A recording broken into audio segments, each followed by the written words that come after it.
جب بھی آپ پر کوئی مشکل وقت آئے اس واقعے کو ضرور یاد کرنا۔ وہ 7 بچوں کے والد تھے، 3 بیٹے اور 4 بیٹیاں تھیں ان کا جو پہلا بیٹا تھا وہ 2 سال اور چند ماہ کے اندر اس دنیا کو چھوڑ گیا، اور دوسرا بیٹا 15 ماہ کے اندر اس دنیا سے رخصت ہو گیا، اور تیسرا بیٹا 17 ماہ میں اس دنیا کو چھوڑ گیا۔ ان کی پہلی بیٹی کی جب شادی ہوئی تو شادی ہونے کے بعد جب 28 برس کی ہوئی تو وہ اس دنیا سے رخصت ہو گئی۔ ان کی دوسری بیٹی کی شادی ہوئی، وہ 21 برس کے اندر اس دار فانی کو چھوڑ کر چلی گئی۔ پھر ان کی تیسری بیٹی کی شادی ہوئی، اور جب اس کی عمر 27 برس ہوئی تو وہ اس دار فانی کو چھوڑ کر اگلے جہان کو چلی گئی۔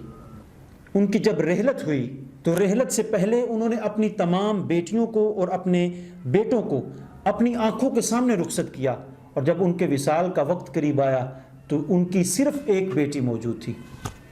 آپ جانتے ہیں کہ وہ کون تھے؟ وہ ہمارے نبی حضرت محمد مصطفیٰ صلی اللہ تعالیٰ علیہ وسلم تھے، جنہوں نے اپنی آنکھوں کے سامنے اپنی تمام اولاد کو رخصت کیا، لیکن صبر کا کوہ ہمالیہ بن کر رہے۔ جب کبھی آپ پر کوئی غم ٹوٹے، آپ کسی مصیبت میں مبتلا ہوں، آپ کو کسی آزمائش میں مبتلا کیا جائے، تو اس واقعے کو ضرور یاد رکھنا کہ جس نبی کا تم کلمہ پڑھتے ہو اس نبی نے اتنی مشکلات اپنی زندگی کے اندر برداشت کی ہیں۔ میں پورے یقین سے کہہ سکتا ہوں اگر آپ اپنے تصور میں یہ واقعات لے کر آئیں گے تو آپ کا غم 1 منٹ میں ہلکا ہو جائے گا۔